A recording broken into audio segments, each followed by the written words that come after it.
দারুণ, ট্যুরটা দারুণ। আর আমি তো তোমাদের ভিডিও দেখতামই, তোমাদের চ্যানেল দেখতামই আমি, তোমাদের সঙ্গে পরিচয় খুব ভালো লাগলো।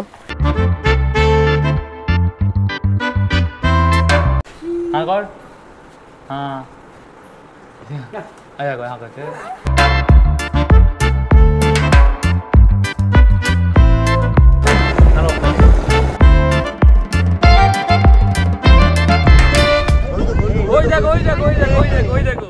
চিল্কা। পুরী বেড়াতে এসে ইরাবতী ডলফিন দেখব না তা হয় নাকি?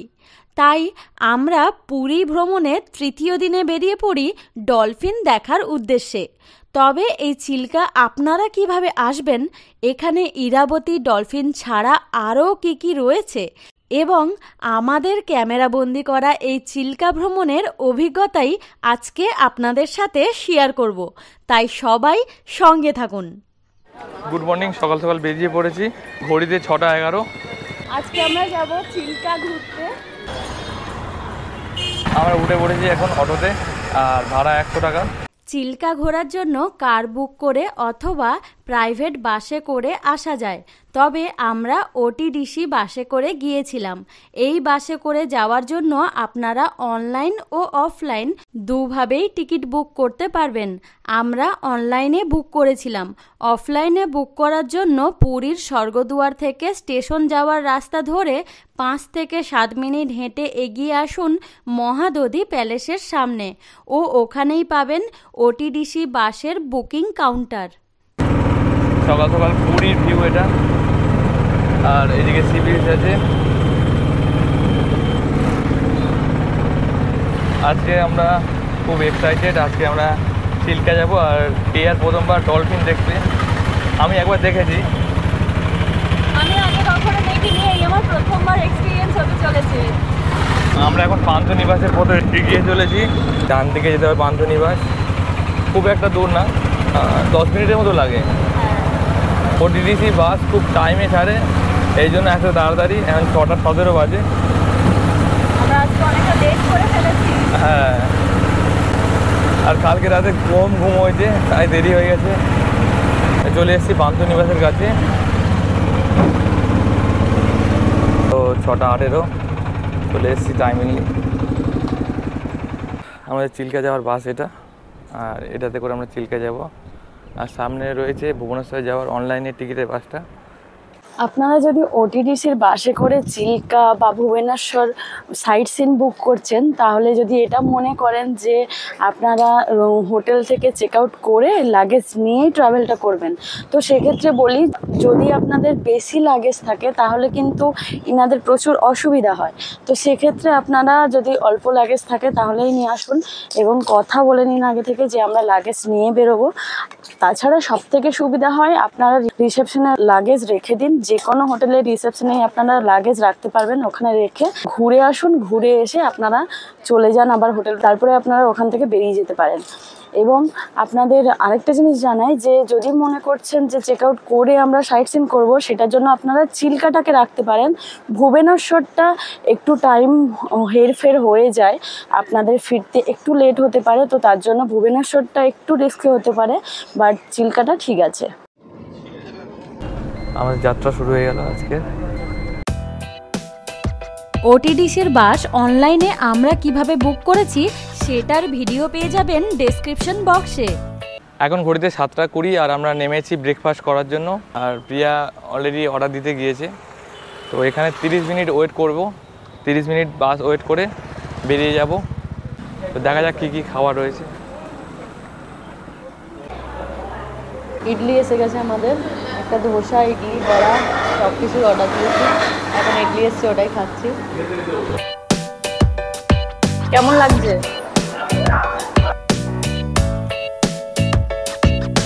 খাওয়া দাওয়া কমপ্লিট। हम लोग मंदिर का आश्रम पहुंच चुके हैं। ঘড়িতে বাজে 8টা আর 20 মিনিট সময় দিয়েছে আমাদের।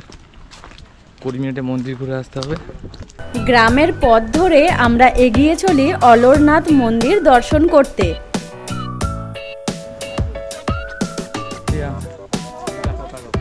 এরপর যখন বিখ্যাত হবে আমার কাছে তোমরা থাকবে। ওইদিকে আমাদের বাস নামিয়ে দিল, আর একটুখানি আমরা এগিয়ে এলাম, 5 মিনিট মতো হেঁটে এলাম অলরনাথ টেম্পল। মন্দিরের মধ্যে ফোন নিয়ে প্রবেশ করা অ্যালাউ আছে, তবে তার জন্য আলাদা করে 5 টাকার টিকিট কাটতে হয়। তো আপনারা যদি মন্দিরের মধ্যে ফোন নিয়ে যেতে চান তাহলে অবশ্যই 5 টাকা দিয়ে টিকিট কাটুন, তারপর প্রবেশ করুন। আর এখানে জুতো খুলে আমরা প্রবেশ করছি।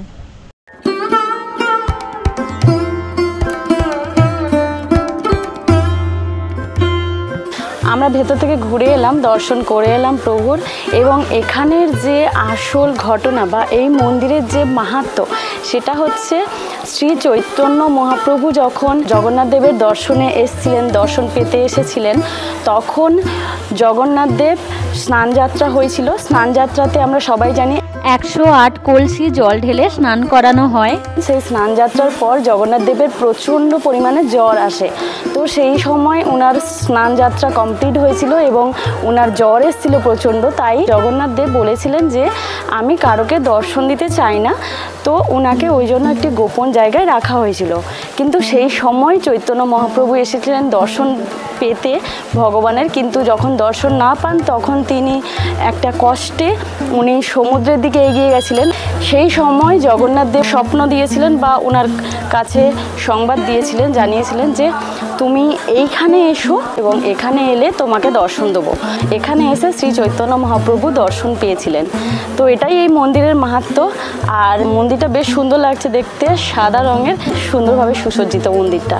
মন্দিরের কাছে আছে গৌড়ীয় মঠ, আপনারা চাইলে এটিও একটুখানি দেখে নিতে পারেন। আমাদের সমস্তটা দেখা হলো, এবার আমরা বাসের দিকে ফিরে যাচ্ছি। এরপর আমরা এগিয়ে চলি চিল্কার উদ্দেশ্যে। তবে তার আগে আমাদের বাস একটি হোটেলের সামনে দাঁড়ালো, যেখানে আমাদের দুপুরের লাঞ্চ অর্ডার করে যেতে হবে। চিল্কা হ্রদে বোটিং করেই এখানে এসে খাবার খাবো, তো এখানে অর্ডার দিয়ে যেতে হবে, তারপরেই আমরা আবার যাব চিল্কা। তো চলুন দেখি খাবারটা অর্ডার করি। এই মেনু কার্ড,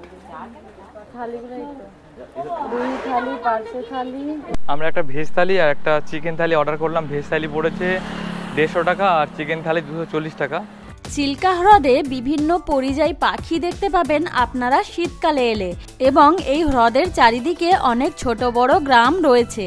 এই হ্রদের প্রধান আকর্ষণ হলো ইরাবতী ডলফিন। আমরা এখন নেমে পড়েছি, সবাই এগিয়ে গিয়েছে। তো সাতাপাড়া আছি, 7টা গ্রাম নিয়ে এটা নাম রাখা হয়েছে সাতাপাড়া। বোটিং করতে যাচ্ছি আমরা এবার। যেহেতু আমরা ওটিটিসি বাসে করে এসেছি, তো আমাদের কোনো টিকিট কাটতে হবে না, ওর সঙ্গে ইনক্লুডিং থাকে। আর আমাদের ভাড়া পড়েছে 630 টাকা মাথা পিছু, তার মধ্যে বোর্ডিং ইনক্লুডিং। শুধুমাত্র এখানে এক্সট্রা চার্জেস লাগবে মিউজিয়ামের জন্য 20 টাকা। সবাই ছাতা আসে নিয়ে এসছে, কারণ ওখানে বোটিংয়ে অনেকক্ষণ সময় কাটাতে হবে আমাদের, 3 ঘন্টা। 3 ঘন্টা। এদিকে এরকম নৌকা রয়েছে।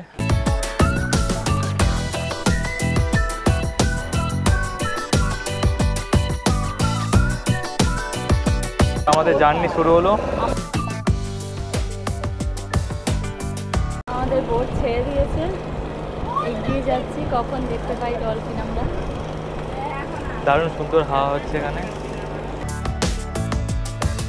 চিল্কা ভারতের বৃহত্তম নোনা জলের লেগুন, আর চিল্কা হ্রদের মূল সৌন্দর্য উপলব্ধি করা যায় এই বোট সাফারির মাধ্যমে। বেশ কিছুক্ষণ বোটে করে আমরা এগিয়ে আসার পর ডলফিনের দেখা পাই।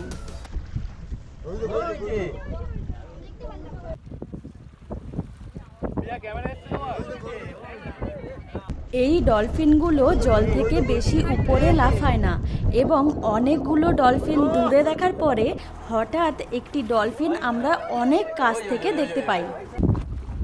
ওই দেখো, ওই দেখো, ওই দেখো, ওই দেখো, ওই দেখো।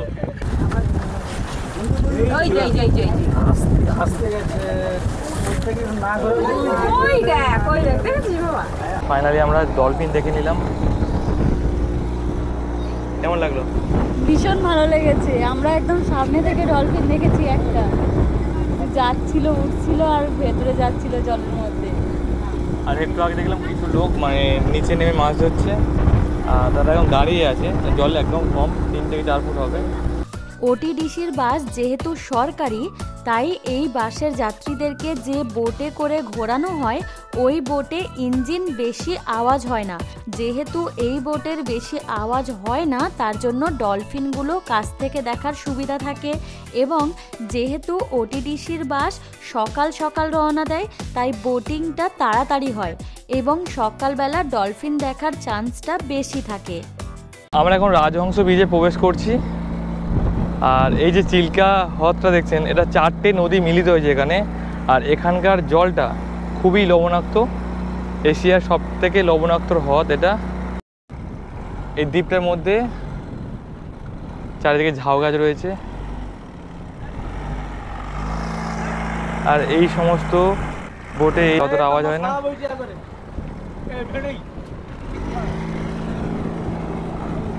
এখান থেকে দেখতে পাচ্ছি নামার পরে খাওয়া দাওয়ার ব্যবস্থা আছে।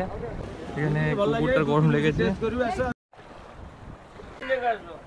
এখন বাজে ঘড়িতে 11:05।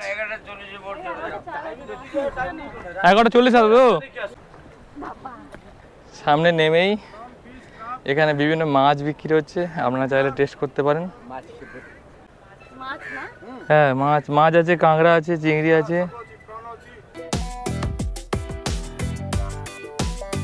এখানে চারিদিকে ঝাউ গাছ ভর্তি। আর ওইদিকে রয়েছে বে অফ বেঙ্গল। এখান থেকেই আওয়াজটা শোনা যাচ্ছে। ঝাউবনের ধারে এইরকম ক্যাকটাসও দেখতে পাবেন। দেখুন কি বড় একটা হয়েছে। আর এই যে ছোট ছোট ঝাউ গাছ, ওদিকে বেশ বড় বড় ঝাউ গাছ। আর ওপারে হচ্ছে সমুদ্র। এখানেও কুকুর আছে। আমরা চলে এসেছি বে অফ বেঙ্গল। একটা অসাধারণ ভিউ। এখন ঘড়িতে 11:16 বাজে। এখানে 40 মিনিট সময় দিয়েছে আমাদের। ওই দেখো কাঁকড়াটা যাচ্ছে, দেখো ঢেউ উঠেছে, কাঁকড়া। ও,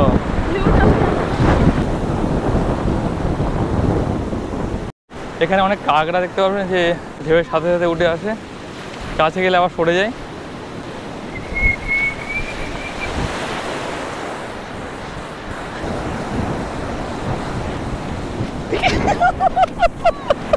এই চিল্কাতে আমরা বেশি জন আসিনি, খুব কম জন এসেছি। 22-25 জন এসেছি আমরা। তেমন একটা বোট এখন দেখতে পেলাম না, কারণ আমাদের ওটিডিসির বাস 6:30-এ ছাড়ে। তো আমরা আর একটা বোট মাত্র দেখেছি। তো আমাদের বোটের সাউন্ডটা কম হয়। আর আমরা ডলফিন দেখলাম, খুব মজা লাগলো এবং সবাই এনজয় করেছি বোটের মধ্যে। বঙ্গোপসাগর এটা। আর এখানে যেহেতু লোক সংখ্যা কম, তেমন কেউ আসে না, তাই বিচটা পুরো পরিষ্কার।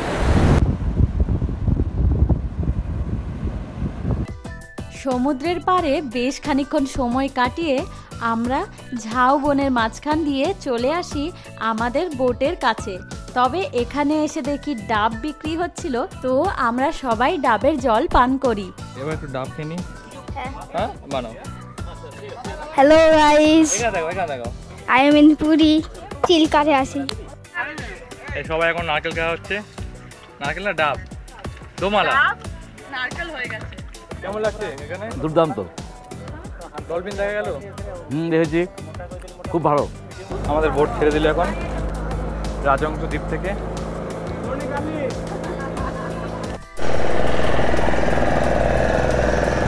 ডলফিন দেখার জন্য এত বোট এসছে এখন। আমরা যখন ছিলাম তখন একদম ফাঁকা ছিল।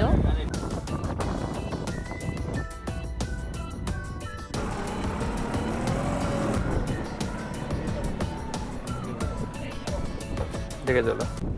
ফাইনালি আমাদের বোটিং কমপ্লিট। আর সময় লাগলো 3 ঘন্টা 20 মিনিট। ভাই প্রচুর কাছ থেকে ডলফিন দেখেছে। কেমন লেগেছে? ভালো লেগেছে, একদম কাছের থেকে দেখতে পেয়েছি ডলফিন, খুব ভালো লেগেছে। আপনার কেমন লাগলো? খুব ভালো লেগেছে, আপনাদের সঙ্গে পরিচয় হয়ে খুব ভালো লাগলো। ভালো লেগেছে, খুব ভালো লেগেছে। দারুণ দারুণ, ট্যুরটা দারুণ। আর আমি তো তোমাদের ভিডিও দেখতামই, তোমাদের চ্যানেল দেখতামই। আমি তোমাদের সঙ্গে পরিচয় হয়ে খুব ভালো লাগলো। আমার বিশেষ আমার ছেলেও। তোমরা খুব ভালো থাকো, তোমরা অনেক উন্নতি করো।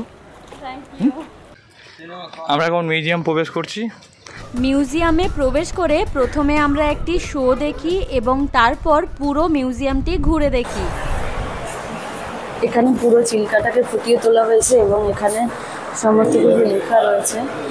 আমরা ওই যে ডলফিন দেখতে গেছিলাম ওই জায়গাটায়, এই যে লাইট জ্বলছে রেড কালারের, এটা প্রেস করলেই লাইটটা জ্বলছে। আমরা সিল্কা সম্পর্কে ডিটেলস জেনে নিলাম, আর তারপরে এখন মিউজিয়াম ঘুরছি।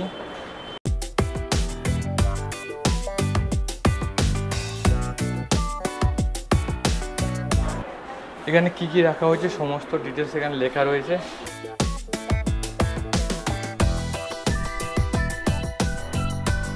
মাছগুলোকে সংগ্রহ করে রাখা হয়েছে। হ্যাঁ কর, হ্যাঁ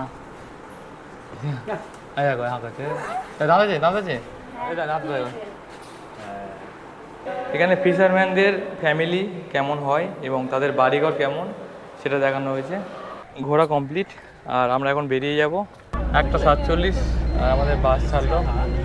এরপর আমরা চলে আসি আমাদের দুপুরের লাঞ্চ কমপ্লিট করতে।